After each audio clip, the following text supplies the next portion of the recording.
On May 17, 2021, a quiet evening in the small town of Brooker, Florida, turned into a tragedy.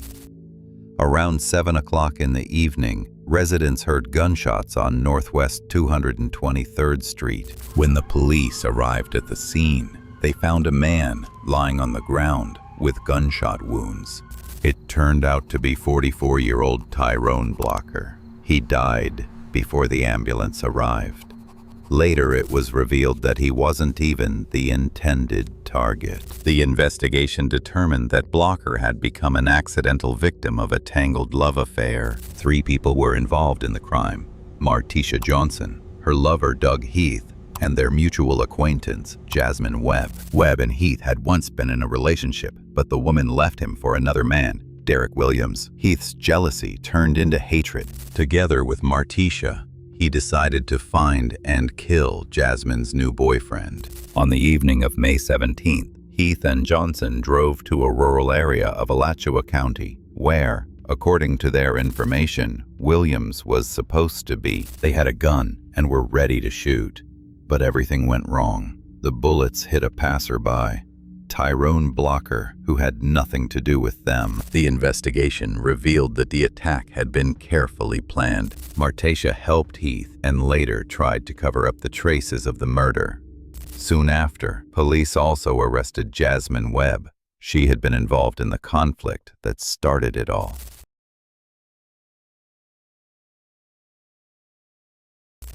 You want coffee? Yeah. All right, hang tight. Hold on, I'm going to go put some stuff on my desk and I'll be right back, okay?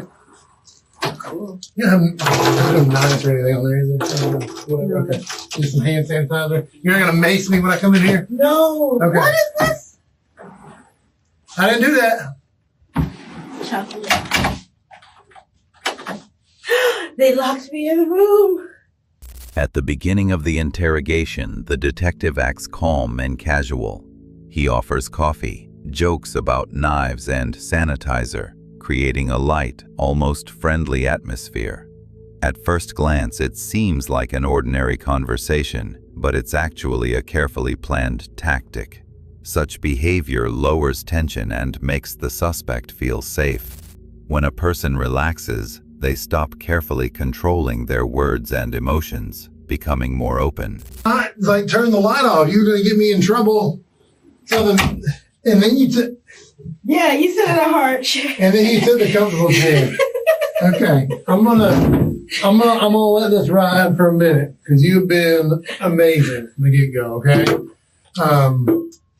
you have been really cooperative and very interesting. But interesting in my game is not as important as your level of cooperation. Okay, but with all that being said, and all the lighthearted talk and all that stuff, I do want you to understand the gravity of the situation. Okay. I investigate murders, okay? That is just one of the crimes I investigate in addition to others, okay? The detective suddenly changes his tone. At first, he jokes and praises the suspect for cooperating, maintaining a friendly atmosphere. But then he abruptly says, "I investigate murders." This phrase shatters the lightness of the conversation and brings the situation back to reality.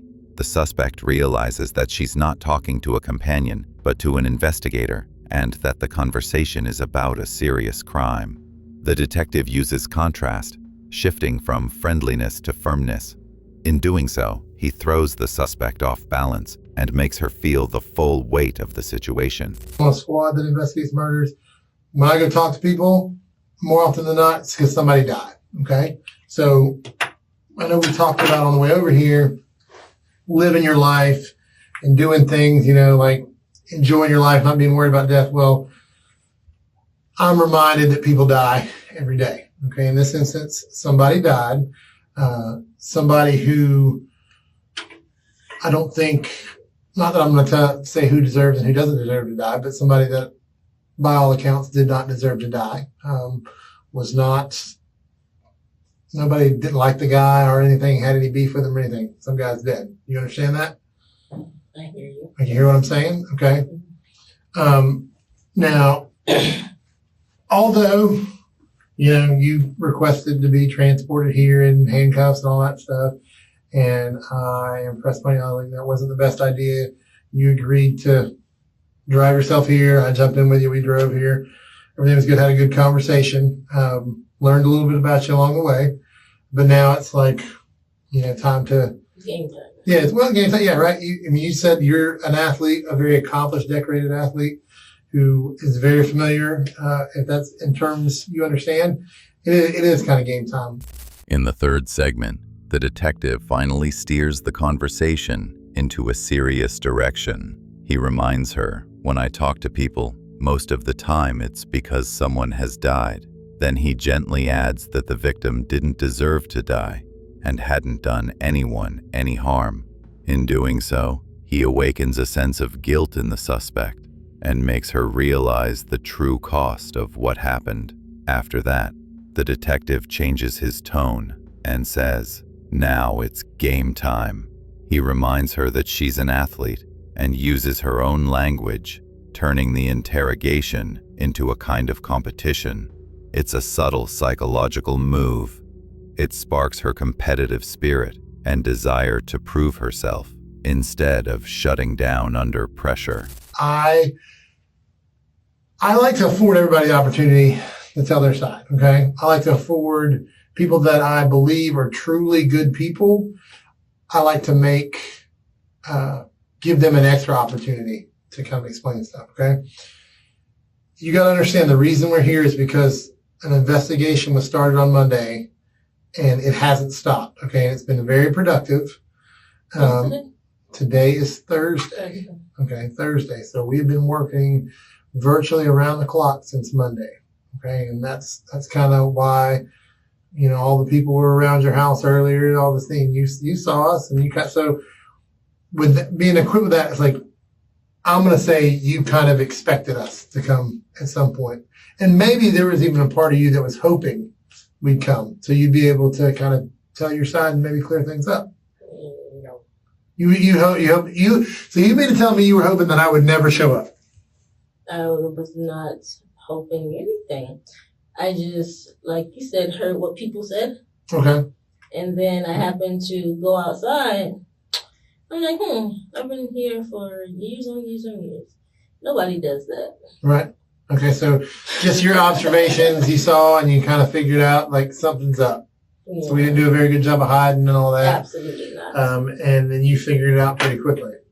So I would say that you've already made some statements. I think you're very tuned in to people's body language. I think you're very observant. Clearly, you knew we were there. I think you probably can sum up a situation very quickly.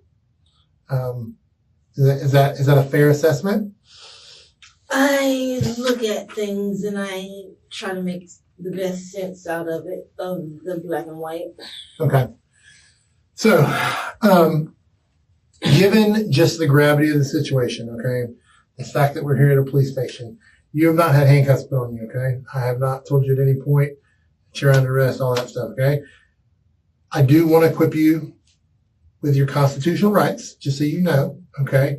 So we're on the same page before we get to talking about criminal activity, not necessarily on your behalf, okay, but on behalf of others, maybe on your behalf, I don't know, okay? In this segment, the detective acts calm and confident. He says that he always gives people a chance to tell their side of the story, especially those he considers good. This builds trust and gives the suspect the sense that she's not an enemy, but an ally. He emphasizes that the investigation has been going on for a while, yet reminds her that she's not under arrest. She came voluntarily, without handcuffs. This creates an illusion of control and safety. The detective praises her attentiveness, reinforcing her confidence. Formally, he advises her of her rights, but does so gently, so as not to break the sense of trust. He subtly manipulates the situation, giving her a feeling of freedom so that she speaks openly without sensing danger. And as we discussed earlier, you're very well educated. You said USF and Liberty. Talked about maybe walking on it USF track before. Then life happens, and then you had a blessing, and then another blessing, and then another blessing, and then another blessing, okay?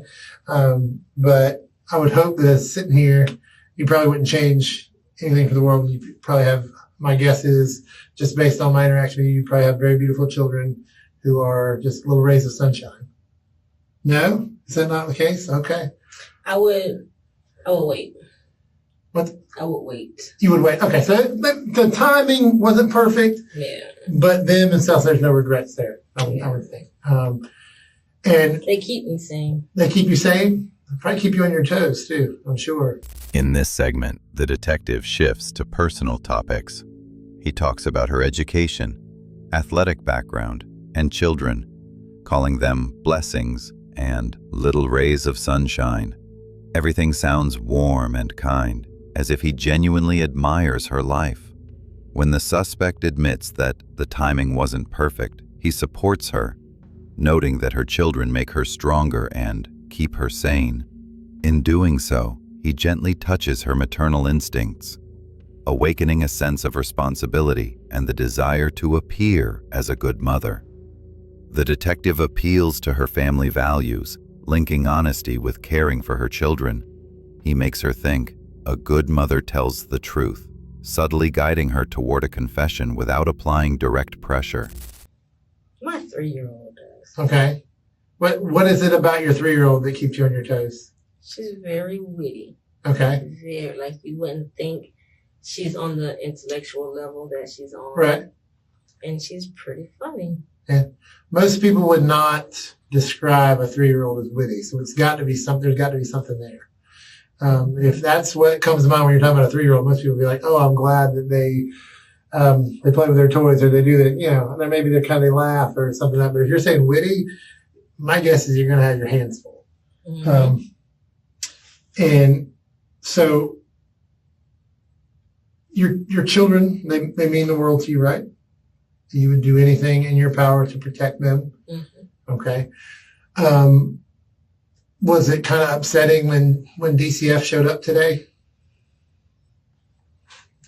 It was upsetting the fact that they wouldn't tell me why. Right. They were kind of being evasive and not. And once, like we discussed, you're very inquisitive. You want to know, like you'd rather be confronted with facts and then allow me to work with that. The detective continues to develop the topic of family. He asks about her 3-year-old daughter, praises the child for being smart, and, in doing so, evokes the mother's pride and trust. The conversation seems harmless, but soon he carefully steers it toward a more personal subject, the visit from Child Protective Services. He asks whether the appearance of DCF upset her, and subtly implies that the mother's actions or silence could affect her children's future. In this way, he links her cooperation with the police to her family's safety. The detective uses parental emotions as a lever of pressure, making the suspect believe that if she isn't completely honest, the most precious thing she has, her children, could be at risk. Yeah. Okay. So you don't want me dancing around here or whatever. Okay. So, I'll be straight up. There's a murder that occurred in Alachua County. Okay. We have reason to believe that you and your vehicle were in the area.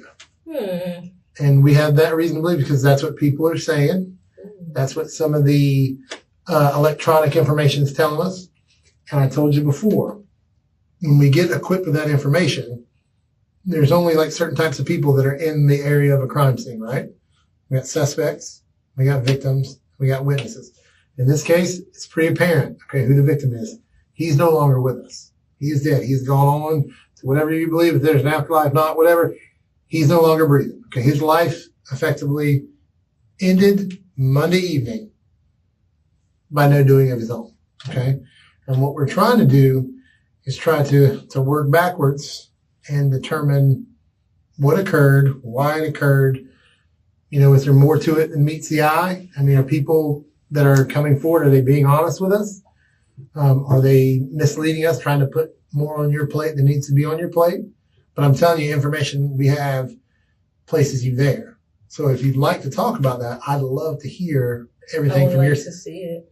We'd like to see the information that puts you there. Mm-hmm. Okay. Did I explain to you earlier, surveillance cameras and all that stuff and license plate recognition? Okay. Okay. In this segment, the detective finally gets to the point. He states directly that a murder has taken place and that there are reasons to believe Martisha and her car were near the crime scene. After a long series of soft conversations, he utters the word murder, breaking the previous lightness and heightening the tension. He clarifies that the information is supported by electronic data, cameras, cell towers, and license plate recognition. However, he doesn't show any evidence, only mentions it. This creates anxiety and uncertainty for the suspect. She doesn't know exactly what the police know or how far the investigation has gone. The detective maintains a calm tone, emphasizing that he simply wants to understand her side of the story and see whether others might be putting too much blame on her. In doing so, he suggests that talking could help her defend herself, though in reality, he's just gently pushing her toward a confession. The detective shifts to direct accusations, but does so softly, using psychological pressure, implying that the evidence already exists while keeping it hidden, to provoke unease and a desire to justify herself. So that is some of it, and we can get to a point in this interview where I hope that I can show that to you.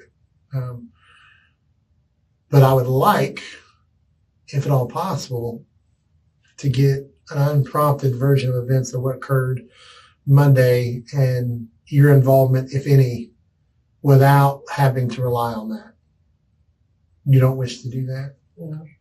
Okay, so do you understand? I didn't do anything. Okay, and I'm not saying you did do anything, okay? So, I'm saying that your car. I need to see that. Okay. So if I show it to you, then all of a sudden you're just going to start talking. Is that how that works? That's the magical formula to get you to. If you didn't do anything, I'm not saying you did. You did. You said I'm saying, yeah, or because people are putting you there. I don't care what people say. I need to know black and white. In this segment, the detective begins to apply more pressure, but does so subtly. He says he wants to hear an unprompted version of events, meaning he wants Martisha to tell what happened on Monday in her own words. He promises to show her the evidence later, but insists on hearing her story first. When she refuses and says, "I didn't do anything," he remains calm but gradually narrows the scope of the conversation. He explains that her car was recorded near the crime scene and implies that she is either a witness or a suspect. There's no third option. In this way, he nudges her to choose the role of a helpful witness in order to avoid being seen as the accused. Martisha tries to stand her ground, demands to see the evidence, and says she believes only in black and white. But the detective has already set the psychological tone, one of doubt and pressure. He limits her choices, creating the illusion that silence equals guilt. He offers a seemingly simple way out. Tell your version of events, and maybe prove that you're not the criminal. Well, what I want is I want you to be able to tell your story. I want you to be able to tell your story. Well, no, I want you to be able to tell, not other people, and let the evidence tell your story. And what I mean when I say that is because you put that human element to it, okay? There's a whole lot of reasons a lot of people do a lot of things, okay? A lot of people, sometimes people are made to do things. Some people are forced to do things. Some people are asked to do, I mean, all that stuff. Some people are like, who knows, okay? I don't know what's going on. What I can tell you is unequivocally is that your vehicle and someone who looks very close, if not identical to the young lady I'm looking at right now, was there, okay? And you, I'm going to tell you, you are unique in several ways. We've talked about this, right? You got a unique personality. You got a very unique appearance with not everybody's rocking the purple and like you are, okay? You are, by all means, a one of a kind.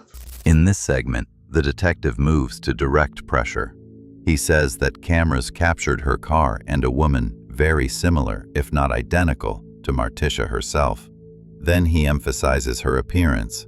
The purple hair, bright style, and distinctive mannerisms. All of this makes her unique, eliminating the possibility of a mistake. It's a skillful tactic. He destroys her last line of defense, the claim that it wasn't me. Denial now seems pointless because her appearance is too recognizable. The detective removes the argument of mistaken identity, making it impossible for her to deny involvement and instilling the belief that the evidence is obvious and that denying it would be foolish. Okay. So if somebody says, this young lady looks this way, whatever, the chances that there's another young lady that looks like you, pretty slim. So, but what I can tell you is your hesitancy, I don't want to say unwillingness, but your hesitancy to discuss what occurred on that is not a good look for you either. Okay. I don't care about how I look. I don't care about what people do. I don't care about what people say. I need that. You need this. You need this. I don't even know what's in here. So, I mean, there's a statement from somebody. There's some evidence we recovered. There's some preservation stuff. I don't know why I gave you this. There's a search warrant we did. There's not really any, there's no pictures in here. We'll get to the show and tell portion of it. In this segment, the detective increases the pressure. He says that there are hardly any people who look like her, once again ruling out the possibility of mistaken identity. Then he points out her unwillingness to talk and gently warns that silence doesn't look good. He pauses between threat and sympathy, not directly accusing her, but suggesting that her silence will be seen as a sign of guilt. Martesha replies that she doesn't care how she looks, she just wants to see the evidence. The detective takes advantage of this, pulling out a folder of papers to create the impression that he has solid proof, even though he doesn't show anything specific. He turns her silence into a problem, implying that only cooperation can protect her. It's a subtle psychological tactic, making the suspect believe that speaking up is in her own best interest. Get all of it. Okay. I got. Okay. Let's back up. Okay. Let's back up. And I want to talk. Okay. So before we discussed the amount of work, the workup we put into finding you and all that stuff. Okay. And you said, I don't have any friends. And we live in a day and an age where it's pretty easy to see how people are representing themselves. I don't know if you've heard a little thing called Facebook, but there is Facebook. Mm-hmm. People post pictures and they say what they're doing and all that stuff. Mm-hmm. And a quick rundown of that, you do have friends. Okay. People that I've added on Facebook. Okay, but people that you hang out with, people that you're shown in photographs with, people that you appear to be having a good time with, most people would consider those people friends. Okay? Or family. Or family, okay. So friends and family. Associates. Okay, or associates. Co-workers. All of the above, okay? Okay. So all those people, so you do have friends. I would even wager to say that you are in a close relationship with some people that you care about and that probably care about you. I don't know the fine details of it, but just gleaning over it, I think there's people out there on Facebook that you're shown in pictures with that you care about and they care about you. Is that fair? Yeah, a lot of people. Okay, but I'm saying specifically people recently that you're in pictures with. Particularly a male and a female. The detective acts cleverly. He steers the conversation back and catches Martesha in a contradiction. Earlier, she said she had no friends, but now the investigator shows that this isn't true. Her social media is full of photos with people she spends time with. He deliberately mentions Facebook, where her connections are visible, and leads her to admit that she does have people close to her, friends, family, colleagues. Then he focuses on the photos, pointing out that she often appears with a man and a woman, Doug Heath and Jasmine Webb, the other figures in the case. In doing so, he dismantles her attempt to distance herself from them and proves that she's part of their circle, and therefore, possibly involved. The detective uses her own social media to catch her in a lie and show her link to the other suspects. He skillfully turns her claim of loneliness into evidence against her. Couple people. Okay. But they're not my concern. They're not your concern? What is your concern right now? You said you want to hear my story. I don't have a story. Right, but I don't want people that whether they're close to you or you think that they're close to you. I don't want you to think that. I don't want us to go off of what they say. Does that make sense? Talking about the people that people say. The people say people. People say, well, I mean, we can start putting names to it because this is going to get confusing when the people say people and talking in code and all stuff about Facebook and all that stuff. Right. But you said earlier that you appreciated specifics, right? Okay. And I can't give you all the specifics right now, but you know who I'm talking about. So give me a little credit. No. Okay. So let's just say, I don't know. Let's go back. Let's start with nicknames. Okay. Let's say Big D. Big D. You don't know who Big D is. Okay. The detective continues to narrow the circle. He picks up on her words about having a couple of people and asks a direct question. Who exactly? When Martisha evades the answer, he carefully shifts the conversation from vague phrases like people talk to specifics, hinting that he already knows who she's referring to. He suggests using nicknames and mentions one, Big D. This is a provocation. The detective watches her reaction, her facial expressions, eyes, and tone of voice. Even if she says nothing, her body language might reveal recognition. This tactic allows him to determine whether she knows the person without exposing all the information he has. He doesn't demand a confession. He simply observes. The detective uses the nickname as a test, reading her reaction to confirm Martisha's connection to a specific person in the case. It's a moment where nonverbal signals can say more than words. Tell me this. What does Doug mean to you? And tell me that. Because it looks like from the pictures, he means something. That's what people say wrong. Well, here's Miss Martisha. And here is Doug. Here is Snapchat Doug. I don't know about with all the filters. So he's somebody to you. Just give me the rundown. Who is Doug? What does Doug mean to you? You ain't got to talk about Doug, but what does he mean to you? He doesn't mean to you? Okay. So all this is nothing? It's whatever you want to take it as. Tatted so I know it's real. 6 months and counting. Yeah, that's what it says. But he don't mean shit to you. I don't know what it means. Shit. He said I cussed my mom out. What's that? He cussed your mom out? No. I said, you see, I cussed my mom out. I cussed my daddy out. Okay. Well, I mean, I would, at times, people mean stuff to you, and other times maybe they don't. Would that be fair?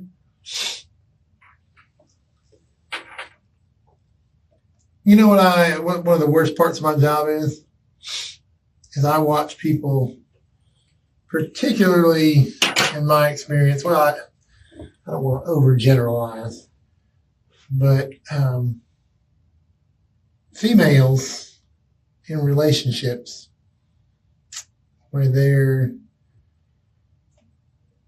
men or whatever are out doing stupid stuff end up dragging them down. And here I am, I'm sitting with you, okay, and I've talked with you for a significant amount of time now, okay? It's fair to say you got a lot of stuff going for you, all right? If the right situation presents itself, I think someone or some job or whatever could truly appreciate you because Not now, no. no, there's no not now, no. I'm just saying, but what I see too frequently is people in your situation, okay, with all this stuff in your court. Situation. Hear me out. In your situation where you got a lot of stuff going for you.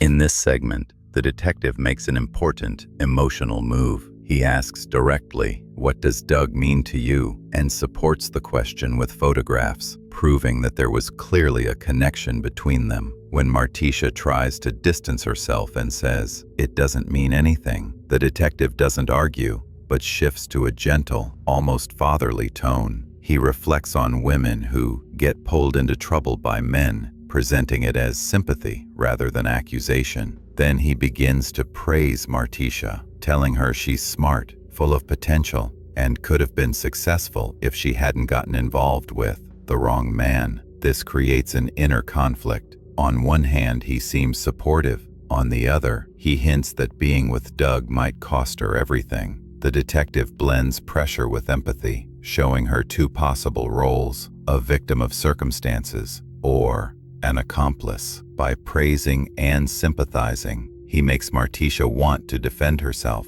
and prove that she's not the kind of woman who ruins her life over a man. Allowing somebody to drag them down. Okay, and feeling as if they owe this person something or they need to protect them or all the other stuff. When I can tell you, when the roles are reversed, more often than not, you find that that person's not doing the same for you.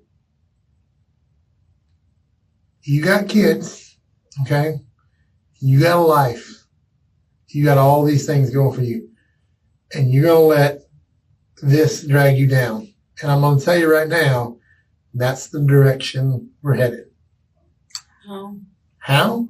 In this segment, the detective intensifies the emotional pressure. He talks about people who allow others to drag them down, feeling obligated or wanting to protect those who don't deserve it. Then he makes it personal, reminding Martisha that she has children and a life of her own, and that if she keeps silent, she could lose all of it. At the same time, he plants doubt, implying that the person she might be protecting wouldn't do the same for her. This creates an inner conflict between loyalty to others and the instinct for self-preservation.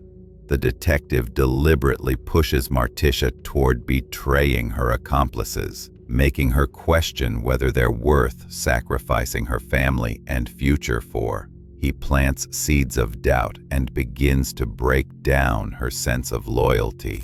Okay? No, you didn't tell me how it's going to drag me down. Right. Your vehicle, you being in a place. You never showed me that. Okay? And I don't have to show you that now. You know what? You know when I have to show it to you? If and when you are charged and you go through the process and the discovery, you can see it then. Okay? Charged for what? If you get, like we're talking murder, if you got charged with murder or any crime. I'm not talking about if. I'm gonna be charged for what? So you have murder and then any crime that went in the furtherance of that. Okay. And the statute is crazy thick with what it could be. So what am I looking at? What are you looking at? Mm-hmm. I can't decide that until I guess you're right. I could go on what everybody else says or will say, all the information, whatever. And I told you, right now it doesn't paint a very good picture. However, I think it's important that you provide your context, okay? Are you a killer? Tell me, answer that question for me. Are you a killer? I'll plead my case whenever I'm charged with something. Okay, do you consider yourself a killer? Yeah, I kill animals. I kill Okay, dogs. would you kill another human being? Yeah, if I had to. If you had to, okay? What if you didn't have to? Would you? Who knows? I could be driving a car and kill somebody. Okay, on an accident and all the other stuff. But I'm saying, would you willingly take someone's life? I don't think anybody I associate myself with willingly take someone's life. Okay. So building on that, I'm telling you right now, people you associate with did take someone's life. If you're telling me it wasn't willingly, then that's some stuff we have to discuss. I didn't say anything. I said people are associated. How many friends do I have on there? Okay. All of them are associated with it. Okay. I'm telling you, people that you are in a lot of pictures with, I love you, this. I'm telling you, these people. That's just in one thing that I posted a whole bunch of pictures at one time. Okay. I mean, May 14th was a banner day. In this segment, the detective shifts to direct pressure. For the first time, he brings up the possibility of murder charges, but does so unofficially, without an arrest or formal accusation. This tactic creates anxiety and uncertainty for Martisha. She doesn't know how serious the situation really is.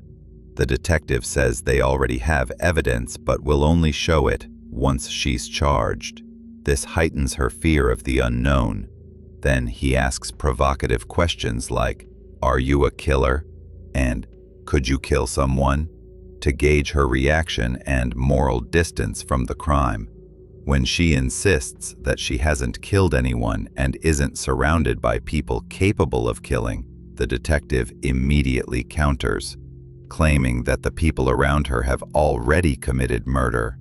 In doing so, he transfers guilt onto her circle, making Martisha feel that she's implicated too, even if only indirectly.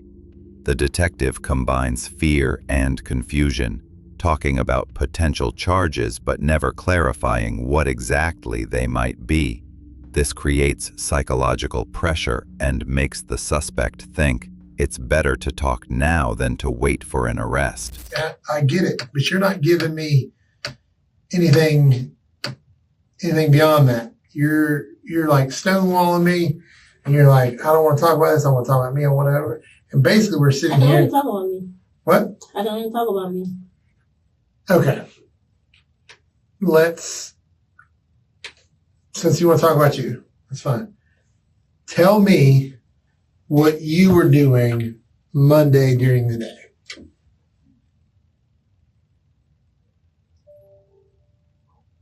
Can't answer that. I can't remember what I did yesterday. Okay, so Monday would have been the first day of the week. I had a doctor's appointment. You had a doctor's appointment on Monday? Where was your doctor's appointment at? Oh, my doctor. Citron. Okay, and what time was that doctor's appointment?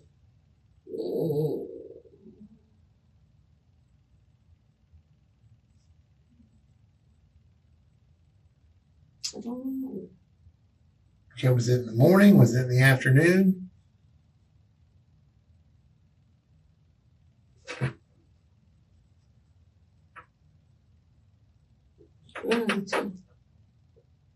So it was either in the morning or the afternoon. Mm-hmm. Did you drive yourself or did you ride with someone?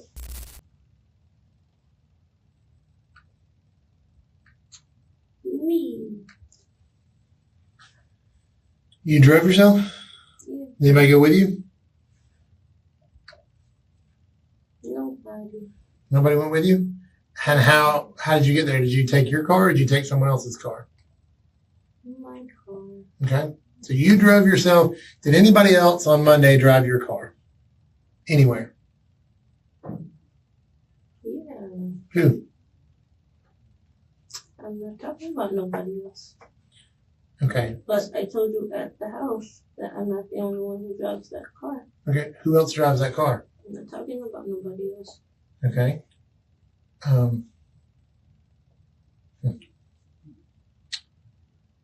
Facebook is a show. I believe, Martisha, I believe I was wrong about you. I believe I'm my sorry.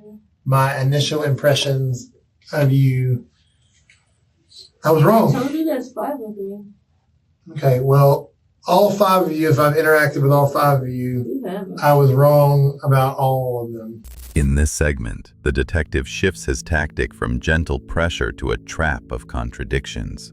He almost reproaches Martisha for not saying anything, and moves the conversation to specifics: where she was on Monday, at what time, with whom, and in whose car. These sound like simple questions, but in reality, they're a test. Every detail she gives can later be verified or disproved through cameras, records, and location data. When she evades the questions and refuses to say who else used the car, the detective doesn't argue. He simply notes each lie or avoidance. Then, unexpectedly, he delivers an emotional blow. He says that he misjudged her and is disappointed.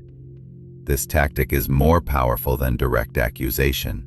It breaks the trust he previously built and makes the suspect want to regain his approval, which often means talking more. The detective uses dual pressure, logical and emotional.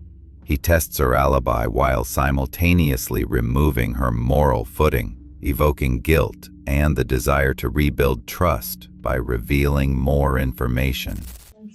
Because I tried to convince myself that you were a person who maybe was not as involved in this incident as maybe some of my colleagues have led me to believe, and who I felt was willing to take a chance on. You can believe a lie, you can believe the truth. Okay. Well, or you can believe the facts. And I haven't received any facts, so I'm sorry. I'm gonna, you know what? I will give you facts. I'm gonna give you facts. So, and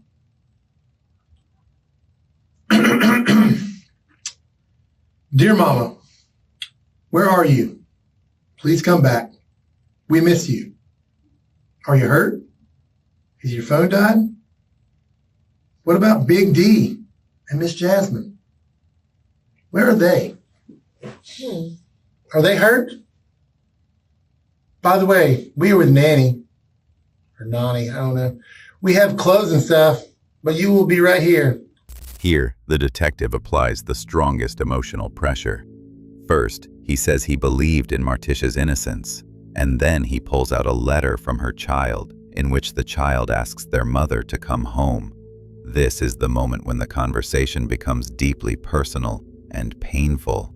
The detective uses her maternal feelings as a tool. Through guilt and worry for her children, he breaks down her emotional defenses. Reading the child's letter turns the interrogation into an emotional shock. The detective doesn't pressure her with threats, but with love, making Martisha feel both responsibility and guilt, pushing her closer to a confession. Part 2. Mama is okay, thank God, but I still want to talk to her. Still nothing from Big D or Miss Jasmine, but I hope they're okay. Even though Mama got a new phone, I can ask Nani if I can get it. I miss you a lot, Mama. I remember when you tried to protect us from all the gunshots.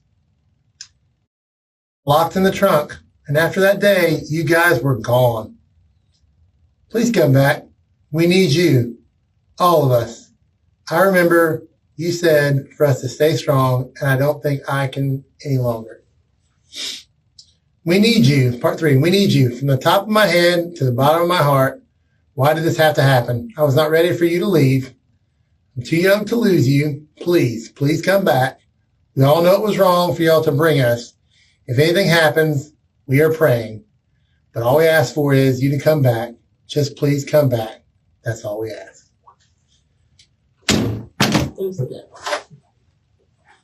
I don't have to show you anything anymore. You ain't gotta show me I don't have to show you anything anymore. My name's Martisha. In this segment, the detective finishes reading the child's letter. It is filled with pain and fear. The child recalls the shooting, begs their mother to come home, and admits that they can't be strong anymore. This shatters the last remnants of Martisha's emotional defense. Immediately afterward, the detective coldly states that he no longer has to show her anything. Everything they need, they already have. and she will see the evidence in court. At this point, he completely controls the situation. Sympathy is replaced by certainty of her guilt. The detective ends the emotional pressure with a cold conclusion. He makes it clear that the evidence is ready, resistance is pointless, and the letter has finally broken Marticia's composure, leaving her with nothing to hold on to. Just got word. It's like I don't have to talk to you anymore. We made the arrest we needed to make.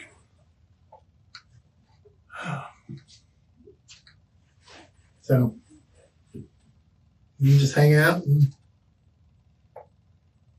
we'll go from there. What's up? I don't hang out. Well, guess what? You're not. You are hanging out now. You are not free to leave. You are being detained. What am I being charged with? Right now, it is as it sits, unless anything changes. You are looking at murder, accessory after the fact, child endangerment. In this segment, the detective finally ends the game. He tells her that he has received a message and no longer needs to talk to her. The necessary arrests have already been made. Then, briefly and coldly, he informs her that she is under arrest and cannot leave. When Marticia asks what she is being charged with, the detective calmly lists the charges: murder, complicity, and child endangerment. This moment marks a sharp transition from psychological manipulation to official action. Everything that came before, the trust, the jokes, the sympathy, disappears. The detective ends the interrogation with a harsh declaration of arrest. The sudden change in tone breaks Marticia's emotional balance, deepening her shock and confusion.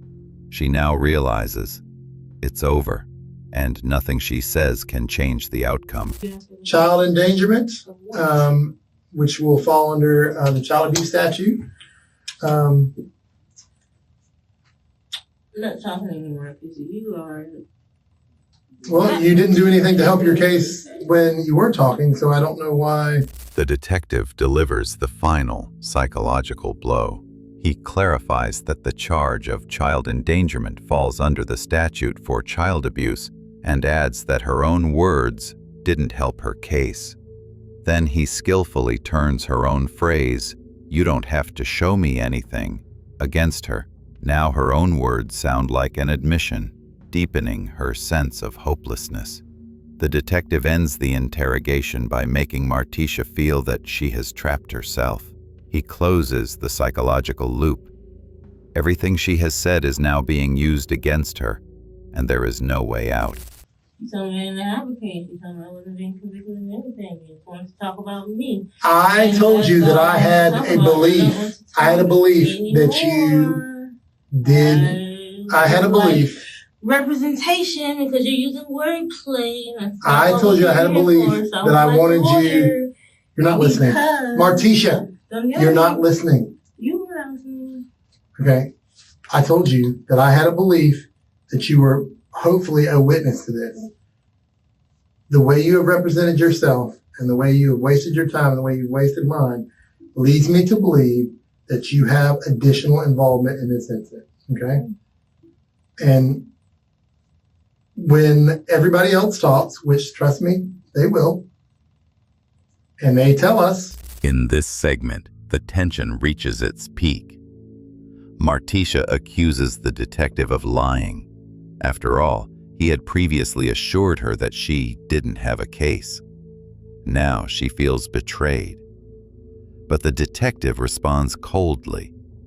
He says he merely believed she might have been a witness rather than a participant, and adds that her behavior made him change his mind. Then he delivers the final psychological blow. He tells her that others have already started talking and will tell their own version of events to save themselves. This is a powerful tactic that provokes fear of being left as the only one to blame when everyone else shifts responsibility. The detective redirects the pressure from himself to her circle.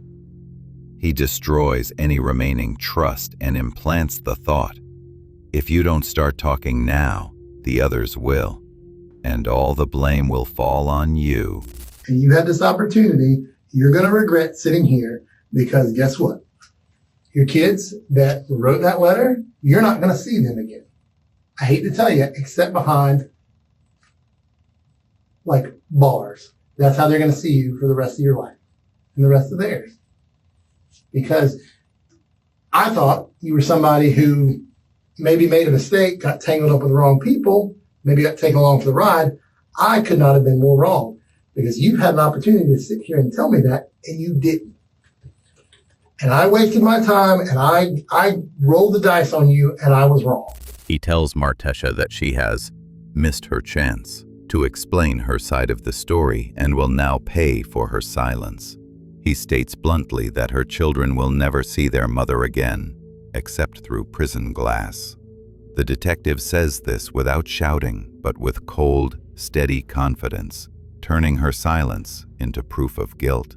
He adds that he once thought she was someone who got caught up in the situation by accident, but he was wrong. Now her silence becomes her sentence. The detective ends the interrogation by transforming her inaction into guilt. He achieves his ultimate goal. Martesha feels not just accused, but as though she herself has destroyed her only chance at salvation. So that's that. I don't have to show you anything else. I don't have to show you all the things where you hit on the license plate readers. I don't have to show you the surveillance footage that shows you in your car behind his truck. I don't have to show you any of that. You can see that when your representation gets into discovery. So that's that. You're looking at murder. That's it. I mean, I don't know what else to say. There's really no wiggle room there. I was hoping that wasn't the case, but it is. So unless you got anything else to say to me, I got other people I got to go talk to. You can sit here until we get you transported. Okay? Just know that the chances that they're extending you the same courtesy that you are them is probably something that self-preservation is a very powerful motivator.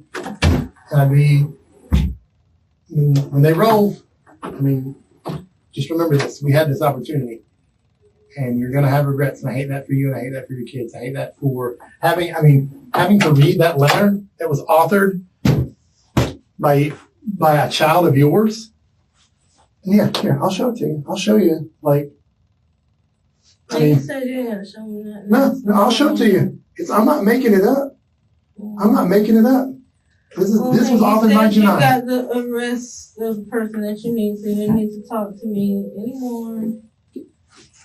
I said I wasn't talking anymore. So if you are convicting me of something, I can't convict you of anything. If you are charging me with something, regardless of whether I open my mouth or not, you're going to charge me with whatever you want to charge me. That's not the case. People saying because I told you. I told you, and you apparently haven't listened to me. I told you that there are all kinds of charges you could be charged with. And there's all kinds of charges you can't be charged with. I'm not here to just charge you with stuff that you didn't do. Okay? Yeah. Why is that? If you got evidence, if you got proof, if you got the arrest that you want, you will know whatever you need to know to not charge me for what I didn't do. I'm done. But you can't provide any explanation as to why you and your vehicle.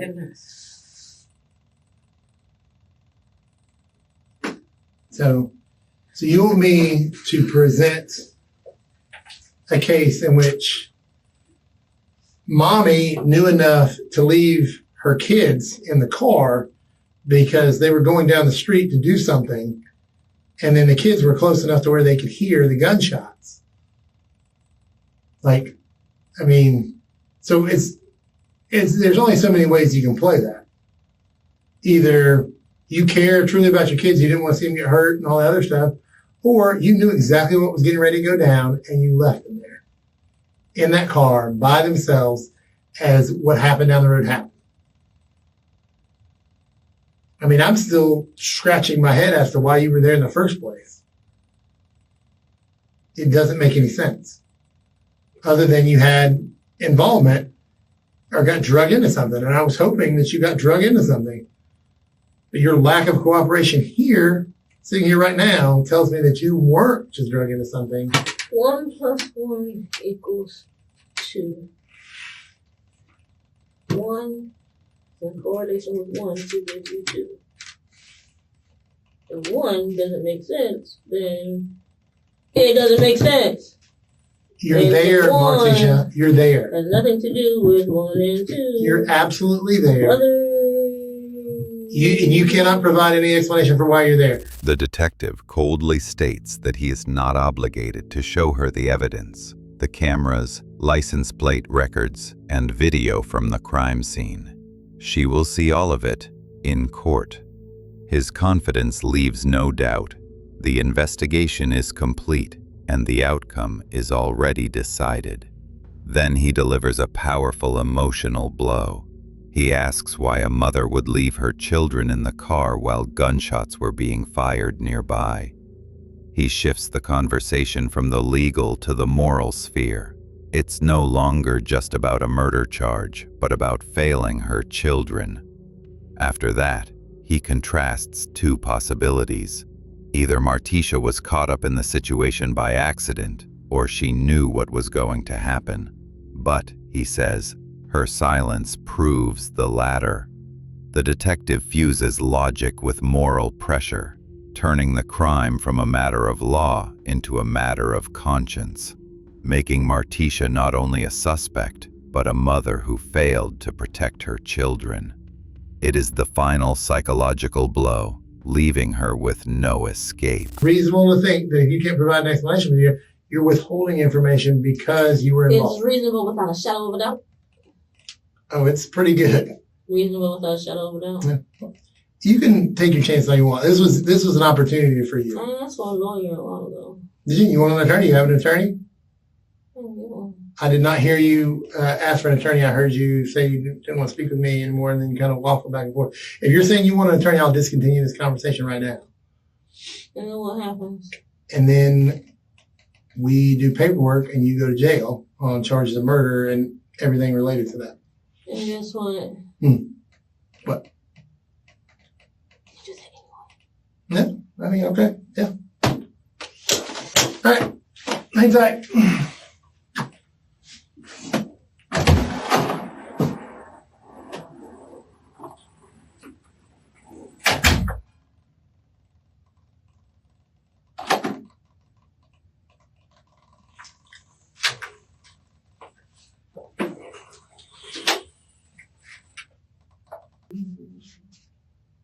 One is true. So please accept my food. Okay, just know that I nor any other law enforcement officer can talk to you and ask you questions because you've asked for an attorney. Do you have an attorney you would like present? No, nobody? Just know that Doug is on his way here, and we're going to talk to him, and your car is kind of staying with us too. So, but I want you to know that. Mom can't pick it up. Nope, it is being held pursuant to a search warrant. We are going to seize it and conduct a search warrant for evidence of the crime. To match to the gun we found. Right. Yeah. So.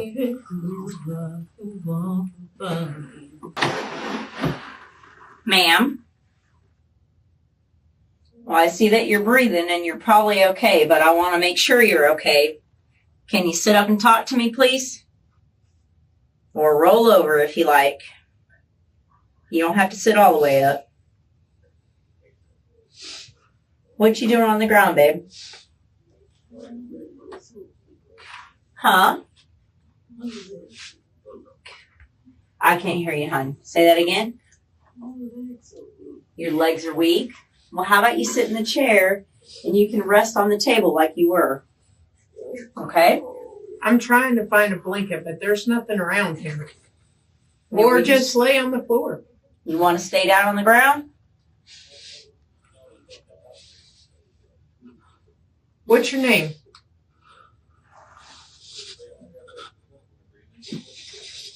Are you? What is actually wrong with you? You're freezing. Your legs are weak. Why? Because you're What do cold? they feel like? Have you been standing up? Yeah, I saw you're standing in the corner. Gabriel, why don't you stand up and then sit in the chair, okay? And then just lean back on the table like you were earlier, okay? I don't have one around here nowhere. That's the problem with being where you're at. If you have one that you know of, or a jacket or something in your vehicle, I can go get it for you. You don't have nothing out there? Do you want me to go look? Oh, I'll let her come get the keys from you in a second, okay?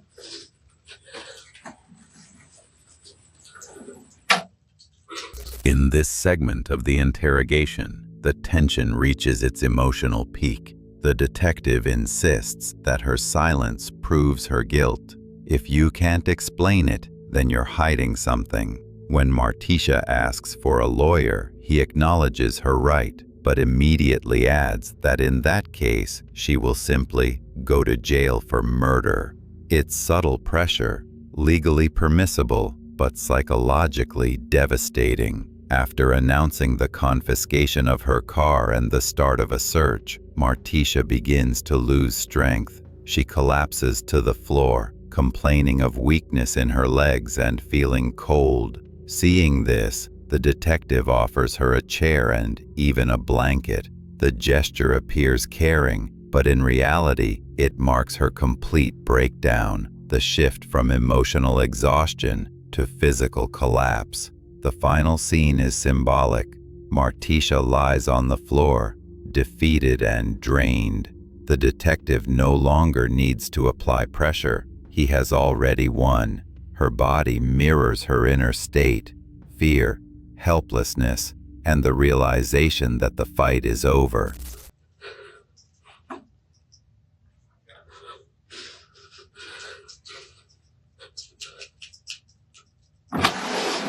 boom. How about that? There you go. Hey, what are you crying for? Because you're freezing? Huh? Okay, well,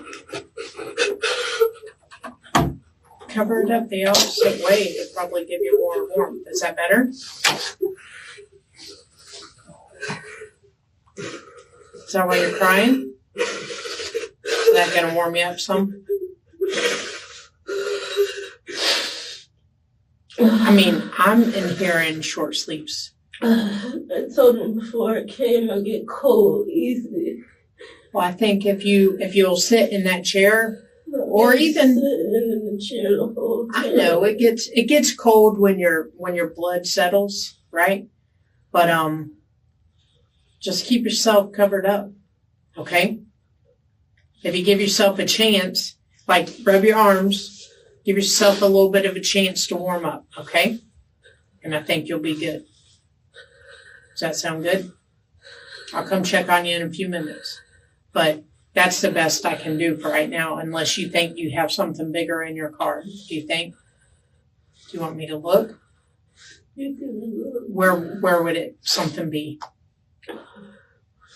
in the trunk, if anything, or the back seat. Where's your car parked at? When you come here, it's in the visitor spot. What's it look like? It's a Kia. Okay, I see Kia. Kia what? Is it Sorrento. It's almost this color. it's black? Nothing grayish. Is it like it finally warmed you up, didn't it? All right. Is it like an SUV or, yeah? Mm-hmm. And it's in the visitor's lot? Yes, ma'am. That blanket finally helped you, didn't it? Do you want me to wait or do you want me to go see if I can find something? I think that's going to do it for you. Now. Okay. All right.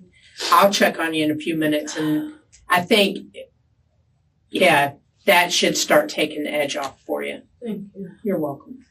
What's your name? Morticia. Martisha. Okay. I'll come check on you in a few minutes, okay? Okay. All right.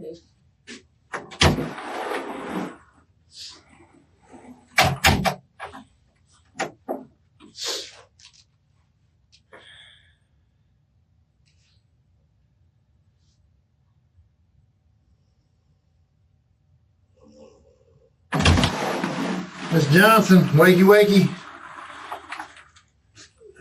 This deputy here is going to transport you to the Alachua County Jail on charges of first-degree murder and first-degree attempted murder, like we previously discussed. And down the road, like we discussed, don't fall. Take a header down there.